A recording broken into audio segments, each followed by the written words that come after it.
সবাইকে আমার চ্যানেলের পক্ষ থেকে স্বাগতম জানাই। আজকে সেকেন্ড সেমিস্টারের ভোকেশনালের কেমিস্ট্রির মূলত ইটি এবং এগ্রিকালচারের পরিবেশ দূষণ বা এনভায়রনমেন্টাল পলিউশন এই অধ্যায়ের ফার্স্ট পর্ব আলোচনা পর্ব তুলে ধরছি। সম্পূর্ণ ভিডিওটি সম্পূর্ণ জ্ঞান লাভের জন্য দেখবে। যদি কোনো মতামত থেকে থাকে কমেন্ট সেকশানে জানাতে ভুলবে না। তাহলে সময় নষ্ট না করে চলে যাওয়া যাক মূল পর্বে। সবাইকেই বলবো ভিডিওটি যদি ভালো লেগে থাকে ছোট্ট একটি লাইক করতে ভুলবে না, বন্ধুদেরকে অবশ্যই শেয়ার করতে ভুলবে না।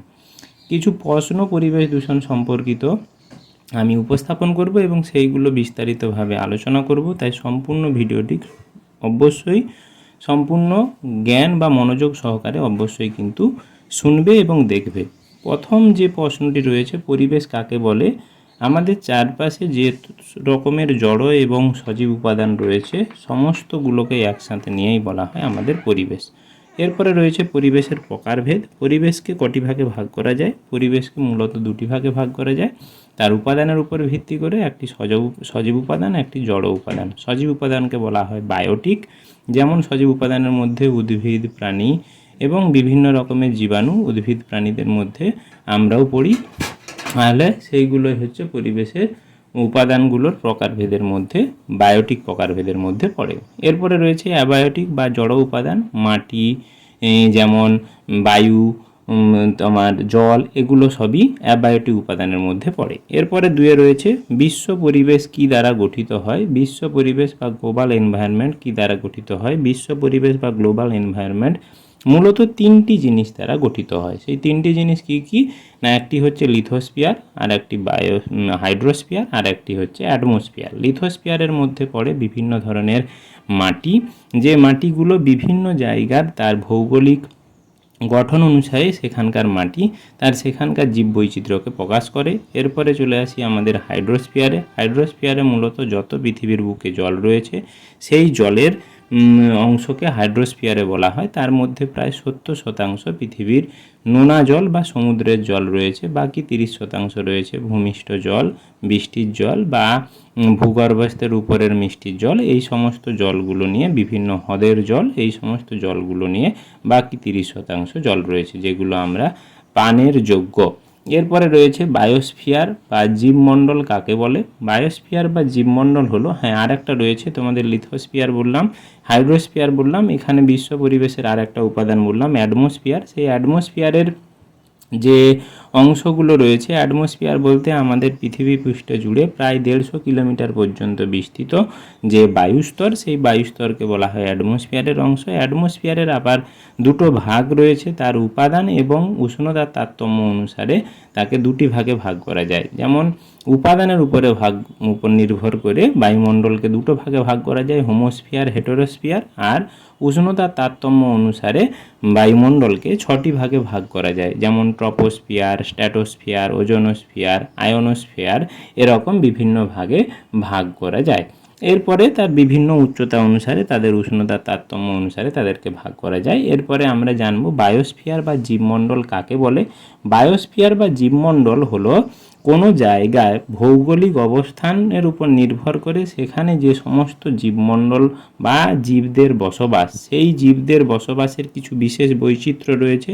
সেই সমস্ত বিশেষ কোনো জায়গায় যে জীবদের বৈচিত্র্য রয়েছে সেই সম্পূর্ণ জীব বৈচিত্র্যকে ওই জায়গার জীবমণ্ডল বা বায়োস্ফিয়ার বলা হয়। জীবমণ্ডলের উপাদানগুলি কি কি না, জীবমণ্ডলের উপাদানগুলোর মধ্যে যেমন থাকে যে বায়োস্ফিয়ারের সেখানকার ভৌগোলিক পরিবেশ, সেখানকার ভৌগোলিক আবহাওয়া, সেখানকার কেমন প্রকৃতির উদ্ভিদ রয়েছে, সেই সব বিভিন্ন উপাদানগুলো জীবমণ্ডলের উপাদানগুলির মধ্যে অবশ্যইভাবে গুরুত্বপূর্ণ। বা জীবমণ্ডলের উপাদানগুলির মধ্যে আমাদের উদ্ভিদ, প্রাণী, আণুবীক্ষণিক বিভিন্ন ধরনের জীব, এগুলো সবই জীবমণ্ডলের উপাদানের মধ্যে অবশ্যইভাবে যুক্ত রয়েছে। বা জীবমণ্ডলের উপাদানগুলি হচ্ছে এইগুলি বললাম, উদ্ভিদ, প্রাণী এবং বিভিন্ন ধরনের আণুবীক্ষণিক জীব। উৎপাদক, খাদক এবং বিয়োজক কি? উৎপাদক অর্থাৎ পরিবেশে যারা খাদ্য উৎপাদন করে বা নিজেদের খাদ্য নিজেরাই যারা উৎপন্ন করতে পারে তাদেরকে বলা হয় উৎপাদক। সব থেকে বড়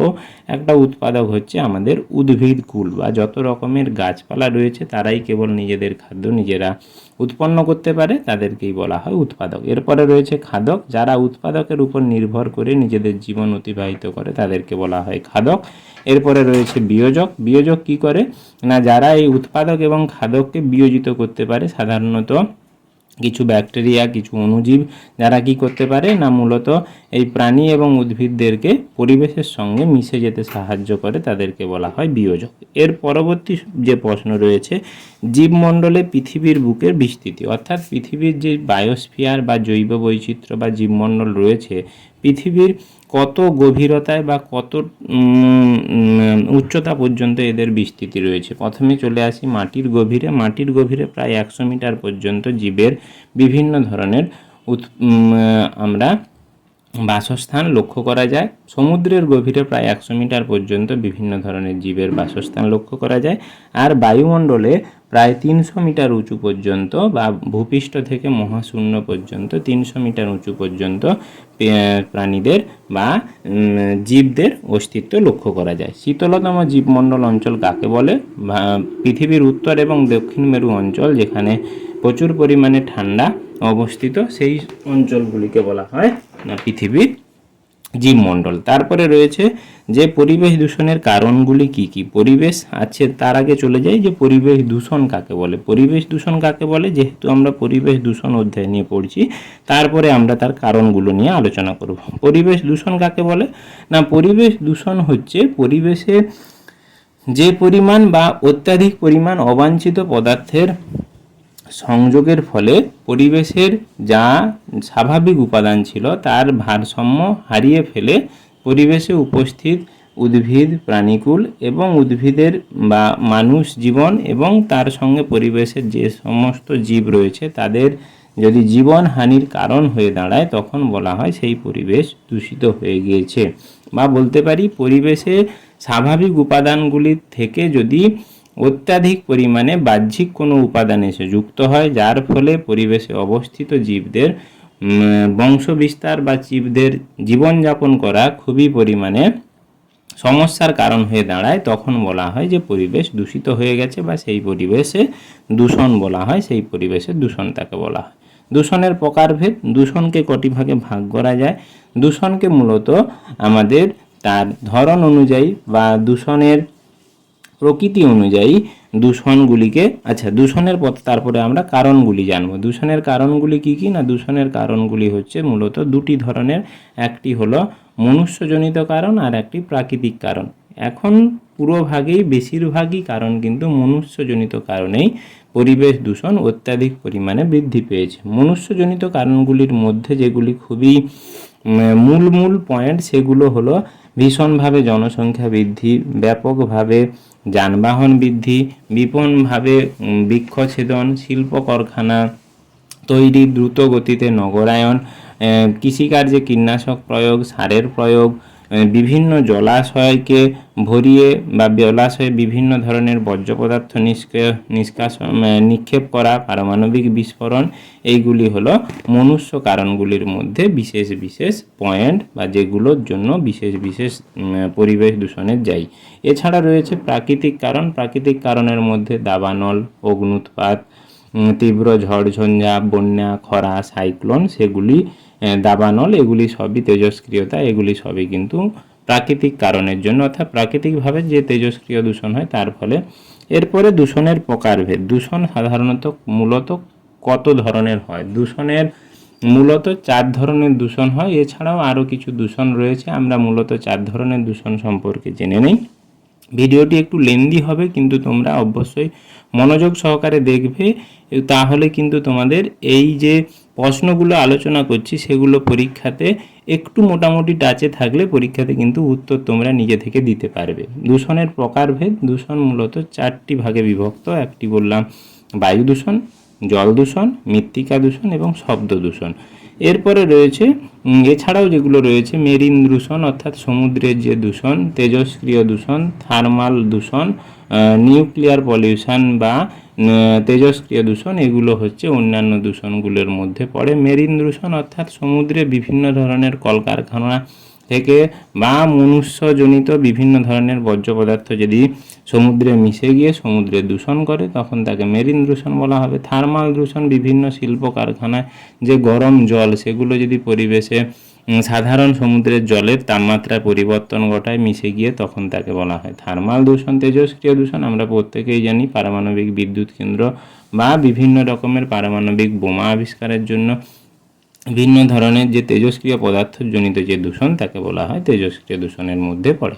এরপরে রয়েছে তোমাদের বায়ু দূষণ কি। বায়ু দূষণ কি না, বায়ুতে যে স্বাভাবিক উপাদান যেগুলো থাকলে পরিবেশের জীবনযাত্রার কোনো হানি হয় না, কিন্তু সেই স্বাভাবিক উপাদানের পরিবর্তে অতিরিক্ত যদি কোনো পদার্থ বায়ুতে এসে মেশার ফলে বায়ুর যে ভৌত এবং রাসায়নিক যে গুণাগুণ সেগুলি যদি পরিবর্তন হয় তাহলে বলা হয় যে ওই জায়গার বায়ু দূষিত হয়ে গিয়েছে। তারপরে বলা হয়েছে বায়ুমণ্ডলের বিস্তৃতি। বায়ুমণ্ডলের বিস্তৃতি আমি বলে দিয়েছি, ভূপৃষ্ঠ থেকে প্রায় 150 কিলোমিটার উঁচু পর্যন্ত বায়ুমণ্ডল রয়েছে। বায়ুমণ্ডলের উপাদান এবং উষ্ণতার তারতম্য অনুসারে দুটো ভাগে ভাগ করা যায়। উপাদান অনুসারে হোমোস্ফিয়ার, হেটারোস্ফিয়ার, আর উষ্ণতার তারতম্য অনুসারে ট্রপোস্ফিয়ার, স্ট্র্যাটোস্ফিয়ার, ওজোনোস্ফিয়ার, আয়োনোস্ফিয়ার, এভাবে ভাগ করা হয়েছে। বায়ু দূষণের উৎস। বায়ু দূষণের এবারে কোন কোন জায়গা থেকে বায়ু দূষণ হয়। মূলত বায়ু দূষণের মূল কারণ কিন্তু মনুষ্যজনিত। প্রথমে যে কারণগুলো রয়েছে সেগুলো হলো কয়লার দহন। কয়লার প্রচুর পরিমাণে পোড়ানোর ফলে কয়লা থেকে কার্বনের বিভিন্ন অক্সাইড, সালফারের অক্সাইড, নাইট্রোজেনের অক্সাইড, হাইড্রোকার্বন, ভাসমান সূক্ষ্ম কণা সেগুলো বায়ুতে গিয়ে মিশছে। এরপরে রয়েছে সার উৎপাদন। সার উৎপাদনের জন্য কলকারখানা থেকে সালফারের অক্সাইড, অ্যামোনিয়া, নাইট্রোজেনের অক্সাইড, হাইড্রোকার্বন বিভিন্ন পদার্থ বায়ুতে গিয়ে মিশছে। রাসায়নিক সার উৎপাদন, এর ফলেও ক্লোরিন, সালফার ডাইঅক্সাইড, নাইট্রোজেনের অক্সাইড, কার্বনের অক্সাইড। স্টিল প্ল্যান্ট, বিভিন্ন ধরনের যে লোহা উৎপাদন কেন্দ্র বা বিভিন্ন ধরনের যে আমরা বলতে পারি স্টিল উৎপাদন কেন্দ্র সেগুলোতে carbon monoxide, carbon dioxide, sulphur dioxide, fluorine, বিভিন্ন ধরনের গ্যাস উৎপাদন হচ্ছে। অটোমোবাইল অর্থাৎ বিভিন্ন ধরনের যানবাহন চলাচলের ফলে সেখান থেকে যে পদার্থগুলি বা ধোঁয়া আকারে পরিবেশে গিয়ে মিশছে, কার্বন ডাইঅক্সাইড, কার্বন মনোক্সাইড, নাইট্রোজেনের বিভিন্ন অক্সাইড, হাইড্রোকার্বন, সালফার ডাইঅক্সাইড, এই সমস্ত পদার্থগুলো বায়ুমণ্ডলে অত্যাধিক পরিমাণে মেশার ফলে বায়ু দূষণ কিন্তু পরপর বাড়ছে। এরপরে আমরা জানব প্রাথমিক দূষণ পদার্থ। প্রাথমিক দূষণ পদার্থ বা প্রাইমারি পলিউট্যান্ট এবং গৌণ দূষক পদার্থ বা সেকেন্ডারি পলিউট্যান্ট কি সেগুলো সম্পর্কে জানবো। এবং প্যান কি। প্যান কিন্তু পরীক্ষার জন্য খুবই গুরুত্বপূর্ণ। প্যানটা নিয়ে আগে আলোচনা করে নেই, তারপরে প্রাথমিক এবং গৌণ। প্যান হচ্ছে একটি বিশেষ পদার্থ যার নাম peroxy acetyl nitrate. Peroxy acetyl nitrate. Peroxy acetyl nitrate automobile থেকে যে হাইড্রোকার্বন নির্গত হয় সেইগুলো বায়ুমণ্ডলে নাইট্রোজেন অক্সাইডের সঙ্গে বিক্রিয়া করে পারঅক্সি অ্যাসিটাইল যৌগ উৎপন্ন করে। এটি একটি গৌণ দূষণকারী পদার্থ। এবারে চলে আসি প্রাথমিক দূষণ পদার্থ এবং গৌণ দূষণ পদার্থ কাকে বলে।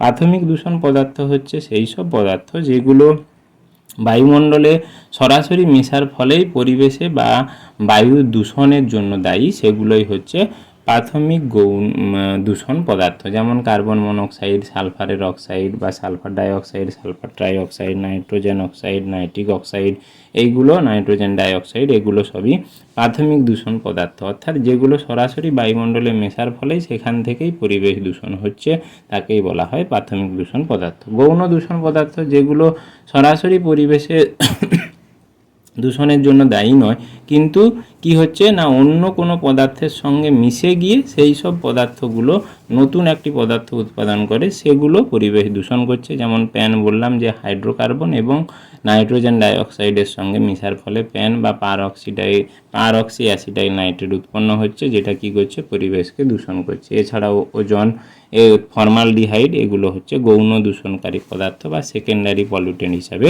কাজ করে। এরপরে রয়েছে বায়ু দূষণের কারণগুলি কি কি? বায়ু দূষণের কারণগুলি, পরিবেশ দূষণের যে কারণগুলো বললাম সেই কারণগুলোর সঙ্গে বায়ু দূষণের কারণ অত্যাধিকভাবে জড়িত রয়েছে, যেমন ভীষণভাবে জনসংখ্যা বৃদ্ধি, অত্যাধিক কলকারখানা, যানবাহন বৃদ্ধি, অতিরিক্ত বৃক্ষছেদন, যত্রতত্র রাসায়নিক কারখানা স্থাপন, শিল্প কারখানা সঠিকভাবে পরিকল্পনার অভাব, তেজস্ক্রিয়তা, ধাতু উৎপাদন। এছাড়াও রয়েছে গৃহস্থালির জ্বালানি, রেফ্রিজারেটর, বাতানুকুলারের ব্যবহার, শাকসবজি ফলমূলের অংশবিশেষ যত্রতত্র ফেলিয়ে দেওয়া, পচনশীল জিনিসকে প্লাস্টিক পেপারে ভর্তি করে যেখানে সেখানে নিক্ষেপ করা, এগুলো সবই বায়ু দূষণের কারণ। সালফার ডাইঅক্সাইড, এবারে বায়ু দূষণকারী কিছু পদার্থের আমরা প্রভাব এবং তার ক্ষতিকারক দিকগুলি নিয়ে পড়ব। সালফার ডাইঅক্সাইড, প্রথমেই রয়েছে সালফারের অক্সাইড হচ্ছে সালফার ডাইঅক্সাইড। সাধারণত জীবাশ্ম জ্বালানি পোড়ানোর ফলে সালফার ডাইঅক্সাইড প্রচুর পরিমাণে উৎপন্ন হয়। এর ফলে হাঁপানি, ব্রঙ্কাইটিস, শ্বাসকষ্ট, চোখ, গলা, হার্টের অসুখ, গাছের কোষ, পাতার ক্লোরোফিল কৃষিকার্যে নষ্ট হয়, ধাতু এবং ধাতব জিনিস ক্ষয়ের কারণ হয়ে দাঁড়ায় সালফার ডাইঅক্সাইড। এরপরে রয়েছে সালফার ট্রাইঅক্সাইড। সালফার ট্রাইঅক্সাইড থেকে কি হয় না, সালফার ট্রাইঅক্সাইড যদি প্রচুর পরিমাণে অত্যাধিক পরিমাণে বাতাসে মিশে সেখান থেকে অ্যাসিড বৃষ্টি বা সালফিউরিক অ্যাসিড উৎপন্ন হয়। সেই সালফিউরিক অ্যাসিড বিভিন্ন ধরনের ক্যান্সার আমাদের বা বিভিন্ন ধরনের উদ্ভিদ পাতায় আমাদের শরীরে পড়লে বিভিন্ন ধরনের ক্ষত তৈরি করতে পারে। এবং অ্যাসিড বৃষ্টি মূলত মার্বেল, স্টিল, আয়রনের বিভিন্ন বস্তু ক্ষয় করতে বা যাকে আমরা বলি স্টোন ক্যান্সার, তার জন্য দায়ী। এছাড়াও কাপড়, লেদার, বাড়িঘরের বিভিন্নর উপরে পড়লে সেগুলো ক্ষয়ক্ষতি করতে পারে, মানুষের ফুসফুস, টিস্যু এবং হার্টের আক্রান্ত হয়। নাইট্রোজেনের অক্সাইডের মধ্যে নাইট্রিক অক্সাইড এবং তোমাদের নাইট্রোজেন ডাইঅক্সাইড রয়েছে। নাইট্রিক অক্সাইড, নাইট্রোজেন ডাইঅক্সাইড এগুলো যদি পরিবেশে মিশে সেখান থেকে অ্যাসিড বৃষ্টি হতে পারে। এছাড়াও এই নাইট্রোজেন ডাইঅক্সাইড যদি রক্তের হিমোগ্লোবিনের সাথে মিশে তাহলে শিশুদের কিন্তু মিথেনোগ্লোবামিনিয়া নামে একটি বিশেষ রোগ হয়, যাকে বলা হয় ব্লু বেবি অসুখ। এই ব্লু বেবি অসুখের জন্য নাইট্রোজেন ডাইঅক্সাইড যায়। এরপরে রয়েছে কার্বনের অক্সাইড। কার্বনের অক্সাইডের মধ্যে দুটো রয়েছে, কার্বন মনোক্সাইড এবং কার্বন ডাইঅক্সাইড। কার্বন মনোক্সাইড যদি আমাদের হিমোগ্লোবিনের সঙ্গে মিশে তাহলে অক্সি হিমোগ্লোবিন তৈরি করে। এই অক্সি হিমোগ্লোবিন আমাদের শরীরে হিমোগ্লোবিনের যে অক্সিজেন বহন করার ক্ষমতা সেটা কমিয়ে দেয়। আর কার্বন ডাইঅক্সাইড পরিবেশের তাপমাত্রা বৃদ্ধি এবং পরিবেশের যে চোখ জ্বালা করা বেশিক্ষণ থাকলে বা শ্বাসনালীর মধ্য দিয়ে যদি প্রবেশ করে তাহলে শ্বাস প্রশ্বাসের অসুবিধা হতে পারে এবং শ্বাসরোধ করে মৃত্যুও ঘটতে পারে।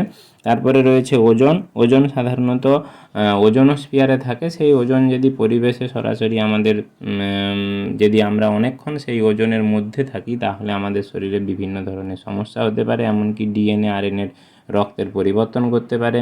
হাঁপানি, ব্রঙ্কাইটিস, নাক জ্বালা, গলা জ্বালা, হাঁপানি, ফুসফুসের ক্যান্সার, বিভিন্ন ধরনের যে বায়ু দূষণজনিত রোগ সেইগুলো কিন্তু প্রত্যেকটা উপাদানের জন্য প্রযোজ্য। তাই তোমরা মোটামুটিভাবে এই যে কারণগুলো, নাক জ্বালা, গলা জ্বালা, ফুসফুসের বিভিন্ন ধরনের অসুখ, হাঁপানি, ব্রঙ্কাইটিস, এগুলো তোমরা লিখতে পারো।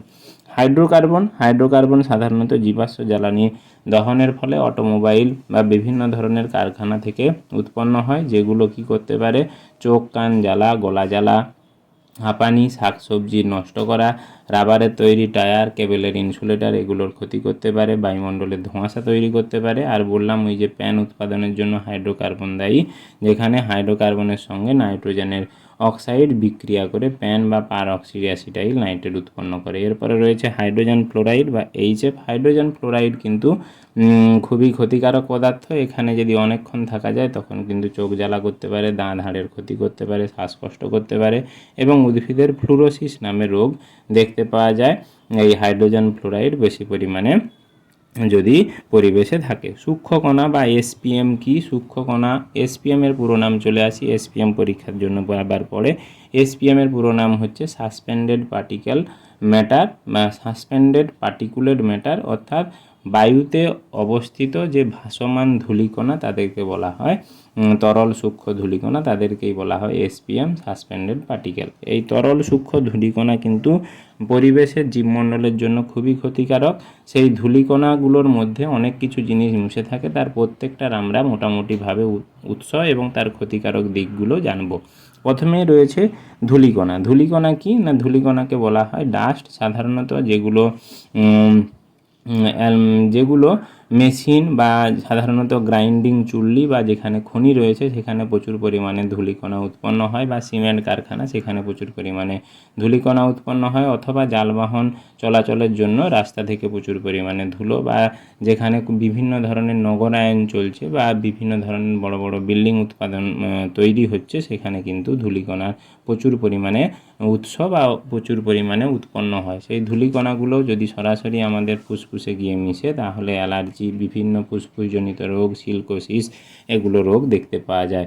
ধোঁয়া বিভিন্ন ধরনের জ্বালানির দহনের ফলে ধোঁয়া উৎপন্ন হয়। সেই ধোঁয়া যদি সরাসরি শরীরে মিশে বা চোখে এসে মিশে চোখ জ্বালা করে, শ্বাসকষ্ট, ক্যান্সারের মতো দুরারোগ্য রোগ, বাড়িঘরে জামা কাপড়ের যদি সঙ্গে মিশে জামা কাপড় বাড়িঘরে স্থায়িত্ব পরপর কমিয়ে দেয়। এরপরে রয়েছে ধোঁয়াশা। ধোঁয়া এবং কুয়াশা যুক্ত হয়ে তৈরি করে ধোঁয়াশা। এই ধোঁয়াশা সাধারণত শিল্পযুক্ত এলাকায় প্রচুর পরিমাণে দেখতে পাওয়া যায়, এবং এর ফলে কি হয়, দৃষ্টিগোচরতা বা অনেক দূরের দৃষ্টি পরপর দেখা যায় না, বা অনেক দূরের দৃষ্টি দেখতে গেলে বাধা পায়। শ্বাসকষ্ট, ক্যান্সার, বিভিন্ন ধরনের বায়ুজনিত যে রোগ সেই রোগগুলো দেখতে পাওয়া যায়। লেড কণিকা, সাধারণত লেড কারখানায় বা লেড আকরিকের খনি যেখানে রয়েছে সেখান থেকে লেড কণিকা উৎপন্ন হয়, এবং লেড মোটর গাড়ি, বিভিন্ন ধরনের লেড ব্যাটারি, লেড পেন্টেড কারখানা বা সাধারণত যেগুলো রয়েছে তোমার প্রচুর পরিমাণে বিভিন্ন ধরনের রং শিল্প, সেগুলো থেকে লেড প্রচুর পরিমাণে উৎপন্ন হয়। সেগুলো যদি শরীরে এসে মিশে সেগুলো উদ্ভিদ, শাকসবজি, ফলের নষ্ট করে। মানুষের যদি প্রচুর পরিমাণে মানুষের মাথা ধরা, সেখান থেকে স্নায়বিক রোগ এবং বিভিন্ন ধরনের প্যারালাইসিস, দুর্বলতা, বিভিন্ন ধরনের রোগ তৈরি হয়। অ্যারোসল কি, জলীয় বাষ্পের সঙ্গে যদি সূক্ষ্ম সূক্ষ্ম কণা মিশে গিয়ে ভাসমান কণা বা রাসায়নিক পদার্থ জলীয় বাষ্পের সঙ্গে যদি ঘুরে বেড়ায় তাকে বলা হয় অ্যারোসল। ওই ভাসমান কণাগুলো যদি জলীয় বাষ্পের সঙ্গে মিশে গিয়ে আমাদের বিভিন্ন ধরনের শরীরে এসে নাকের মাধ্যমে প্রবেশ করে তাহলে বিভিন্ন ধরনের নাক ব্যথা, বিভিন্ন মাথা ধরা, বিভিন্ন ধরনের সমস্যা, এবং এই অ্যারোসলগুলো ওজোন স্ফিয়ারে গিয়ে সেখানে ওজোন স্তর ক্ষতিতে সাহায্য করে। অ্যারোসলগুলো সাধারণত এরোপ্লেন, জেট বিমান ওখান থেকে প্রচুর পরিমাণে নির্গত হয়ে ওজোন স্ফিয়ারকে নষ্ট করছে, যেখান থেকে ইউভি রশ্মি বা আলট্রাভায়োলেট রশ্মি প্রচুর পরিমাণে নির্গত হচ্ছে। এরপরে রয়েছে পারদ বা মার্কারি। পারদ আর মার্কারি খুবই কিন্তু বিষাক্ত একটি পদার্থ। এটা যদি সরাসরি শরীরে এসে প্রবেশ করে তাহলে সেখান থেকে কিন্তু ক্যান্সারও হতে পারে,